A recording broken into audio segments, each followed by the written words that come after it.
नमस्कार, मी सुरेश चिरडे. आपण पाहतात महाराष्ट्र 24 न्यूज. दिग्रजच्या शिवसेना उद्धव बाळासाहेब ठाकरे पक्षाच्या अध्यक्षपदाच्या उमेदवार पंचशीला वाल्मिक इंगोले यांनी जाहीर केले दिग्रजच्या विकासाचे विजन. दिग्रज नगर परिषदेच्या सार्वत्रिक निवडणुकीकरिता शिवसेना उद्धव बाळासाहेब ठाकरे पक्षाच्या अध्यक्षपदाच्या उमेदवार पंचशीला वाल्मिक इंगोले यांनी वचननाम्याद्वारे दिग्रज शहराच्या विकासाचे विजन प्रसिद्ध करून स्वतः अध्यक्षपदाच्या उमेदवारासह सर्व 25 नगरसेवक निवडून देण्याचे आवाहन केले आहे. सार्वत्रिक निवडणुका 2025 शिवसेना उद्धव बाळासाहेब ठाकरे पक्षामार्फत खासदार साहेब यवतमाळ आणि वाशिम जिल्ह्याचे संजय भाऊ देशमुख यांनी आम्हाला जे उमेदवारी दिलेली आहे, मला नगराध्यक्ष पदाची जे उमेदवारी दिली आहे आणि जे 25 उमेदवार आहे या सर्वानुमते मी वचननामा आपणास सांगते आहे. 1. आर्थिक विकास व पायाभूत सुविधा. सर्वसामान्य मालमत्ता धारकांवरील अन्यायकारक व नियमबाह्य कर आकारणी कमी करणे व थकीत करदात्यांना व्याज दंडातून सवलत देणे. बेकायदेशीर ठरवण्यात आलेल्या लेआउटना नियमित करून मूलभूत सुविधा देणे व त्यांचे आर्थिक नुकसान टाळणे. शहरातील रस्ते, बाजारपेठ आणि खुल्या जागांचे सौंदर्यीकरण करून नगर परिषदेच्या उत्पन्नात वाढ.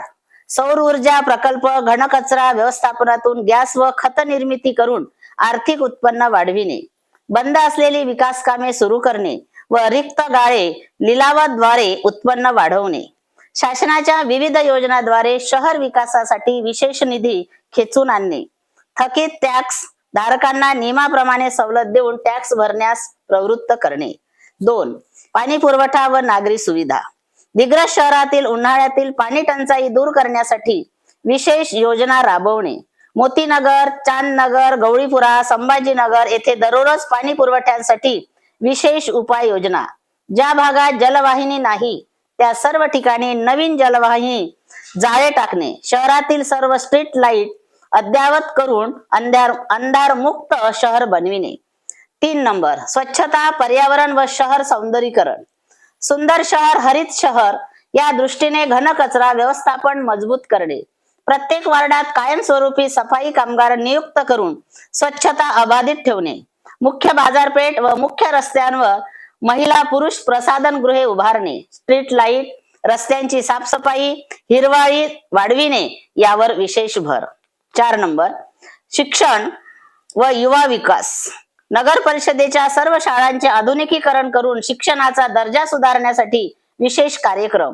शाळांच्या परिसराचा विकास, उच्च प्रतीची साहित्य सामग्री, क्रीडांगण तयार करणे. विद्यार्थ्यांसाठी फिजिकल एज्युकेशन व सर्वांगीण विकासावर भर.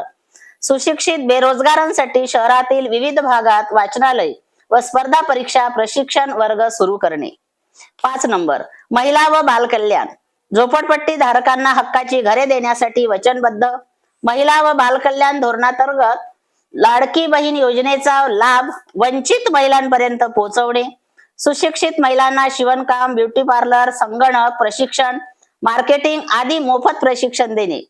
प्रशिक्षणानंतर महिलांना शिलाई मशीन, ब्युटी पार्लर साहित्य, संगणक शासकीय माध्यमातून उपलब्ध करून देणे. 6 नंबर रोजगार, व्यवसाय व फेरीवाला कल्याण. फेरीवाला धोरण अवलंबून भाजी विक्रेते व इतर व्यावसायिकांना नियमानुसार सवलती देणे. युवकांना स्वतःचा व्यवसाय सुरू करण्यासाठी शासकीय योजनांतून प्रोत्साहन व निधी मिळवून देणे. 7 नंबर पारदर्शक प्रशासन व लोकाभिमुख कामकाज. नगर परिषदेचा कारभार पारदर्शक आणि लोकाभिमुख करण्यासाठी वर्षभर कर्मचाऱ्यांवर नियमाप्रमाणे नियंत्रण. मागील 9 वर्षातील भ्रष्टाचार उघड करण्यासाठी स्पेशल ऑडिट आणि त्यांचे निष्कर्ष जनतेसमोर. शासनाकडून आलेले निधी पक्षातील निवडून आलेल्या सदस्यांना ठेकेदारी न देता कामे पारदर्शक करणे. सामाजिक. 8 नंबर सामाजिक न्याय व नागरिक सक्षमीकरण. सर्वसामान्य नागरिकांना मूलभूत सुविधा, सुरक्षितता, स्वच्छता, पाणी पुरवठा व आवश्यक नागरी सेवा उपलब्ध करून देणे. शहराचा सर्वांगीण विकास, प्रत्येक भागाला समसमान प्राधान्य. धन्यवाद. आमच्या पुढील बातम्याच्या अपडेट मिळवण्याकरिता आत्ताच आमच्या चॅनलला सबस्क्राईब करा व बेल आयकॉनवरती क्लिक करा. धन्यवाद.